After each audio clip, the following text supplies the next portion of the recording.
Live TV, सच सबसे आगे। दोस्तों, स्वागत है आपका द लाइव टीवी में। मैं अब्बास हफीज हूं। 2 सर्वे किए गए हैं भारत देश में, जिनके परिणाम चौंका देने वाले आए हैं। भारतीय जनता पार्टी के नेताओं के नीचे से जमीन खिसक गई है और इन सर्वे के परिणाम देखने के बाद जो आज जश्न मनाया जा रहा था भारतीय जनता पार्टी की सरकार के 1 साल पूरा होने का, पूरे चेहरों पे भाजपाइयों के जो चमक थी वो फीकी पड़ गई है। आखिर ये सर्वे क्या है, इनके ऐसे क्या परिणाम है, मैं बताऊंगा। उससे पहले एक अपील है हमारी हमेशा की तरह कि अगर आपने हमारे चैनल को सब्सक्राइब नहीं किया है तो सब्सक्राइब कीजिए। इस वीडियो के नीचे आपको एक बेल आइकन दिखेगा, घंटी दिखेगी, उस पर क्लिक कर दीजिए ताकि आपसे कोई भी वीडियो हमारा मिस नहीं होगा, सबके नोटिफिकेशन आपको मिलेंगे। वो सर्वे क्या हुआ है? एक सर्वे दैनिक जागरण ने कराया है। जो दैनिक जागरण आप जानते हैं करोड़ों पाठक हैं जिस अखबार के, जो देश भर के अंदर फैला हुआ है, जिसका नेटवर्क, और लोग रोज सुबह उठ के पढ़ते हैं उस अखबार की, जिसकी पहुंच गांव-गांव तक है। उसने एक सर्वे कराया। सर्वे आपकी स्क्रीन के ऊपर आप देख सकते हैं, जिसमें लिखा गया जागरण जनमत, क्या आप मोदी सरकार 2 के 1 साल के कामकाज से संतुष्ट हैं? और नीचे लिखा हां और नहीं। तो लोगों ने 70% लोगों ने लिखा है, लोगों ने कहा है कि वो मोदी सरकार के दूसरे कार्यकाल से बिल्कुल संतुष्ट नहीं है। ये चौंका देने वाली बात है, जिससे मोदी जी, मोदी सरकार की, भारतीय जनता पार्टी की नींद उड़ गई है। सोच सकते हैं आप क्या? देश भर के सर्वे के अंदर, इतने बड़े अखबार के सर्वे में 70% लोग कहते हैं कि वो दूसरे कार्यकाल से संतुष्ट नहीं है। आगे आने वाला सर्वे और चौंका देने वाला है। ये चौंका देने वाला सर्वे कैसे हुआ है आपको मालूम है?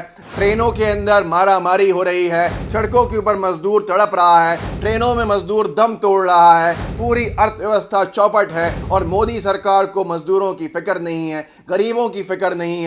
इसके चलते पप्पू यादव, देश के एक नेता हैं जिन्होंने सर्वे किया अपने सोशल मीडिया प्लेटफॉर्म पे, और उस सर्वे के अंदर चौंका देने वाला आंकड़ा आया।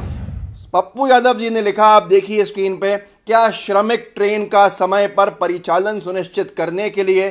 क्योंकि आपको बताता हूं एक बार इस बात को। आपको मालूम है कि जो जहां पर एक दिन में ट्रेनें जाती थीं, वहां पर अब ट्रेनें रास्ता भटकने के बाद, उत्तर की ट्रेन दक्षिण में जाकर वापस आने की वजह से 7-7 दिन में पहुंच रही है, जिसकी वजह से भूखे प्यासे मजदूर दम तोड़ रहे हैं। इसी के संबंध में पप्पू यादव ने लिखा, क्या श्रमिक ट्रेन का समय पर परिचालन सुनिश्चित करने के लिए पीयूष गोयल और रेल अधिकारियों को उसमें बांधकर 47 डिग्री तापमान पर भारत भ्रमण कराना चाहिए? मतलब यह था जैसे मजदूरों को ये करा रहे हैं। तो लोगों ने 83% लोगों ने लिखा है हाँ, ये करना चाहिए कि पीयूष गोयल को बांध देना चाहिए ट्रेन से, रेल के अधिकारियों को ट्रेन से बांध देना चाहिए। 47 डिग्री की तपती हुई गर्मी में तब ट्रेनें जरा में पहुंचा दी जाएंगी, क्योंकि मोदी सरकार को जान की कीमत जो है वो बड़े सूट बूट वालों की है, ना कि हमारे गरीब मजदूरों की। अब यहाँ पर सबसे बड़ी आपको जानने के लिए जो बात होगी दोस्तों, आप सबको मालूम है कि मोदी सरकार हर मोर्चे पे फेल हो गई, हर मोर्चे पे नाकाम हो गई। लेकिन कहीं आपने देखा कि गोदी मीडिया ने सवाल किए?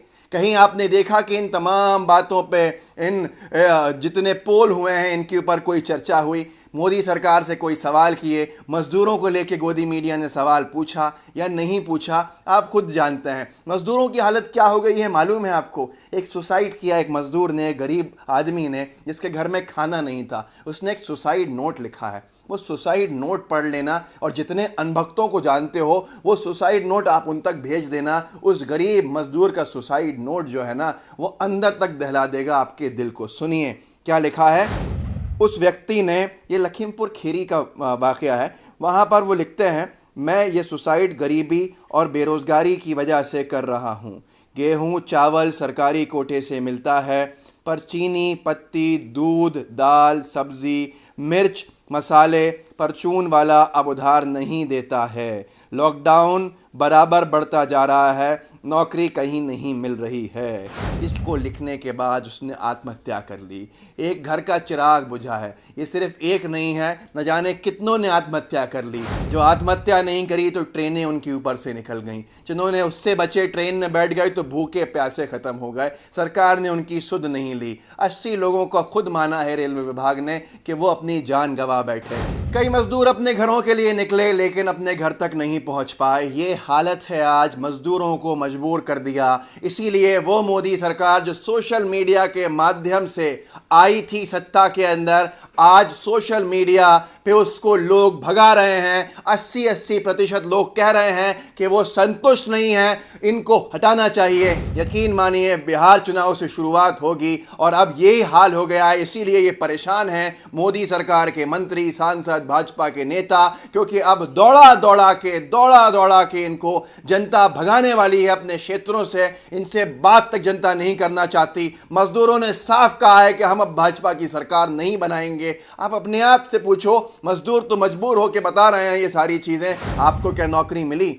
आपके घर के अंदर क्या हालात अच्छे हुए? रोजगार आया या बेरोजगारी बढ़ी? आपके आसपास भुखमरी, इस तरह की परेशानियां दिख जाएंगी। आपके मोहल्ले में किसी को सरकारी नौकरी मिली हो तो बताइएगा, अपने दिल से पूछिएगा।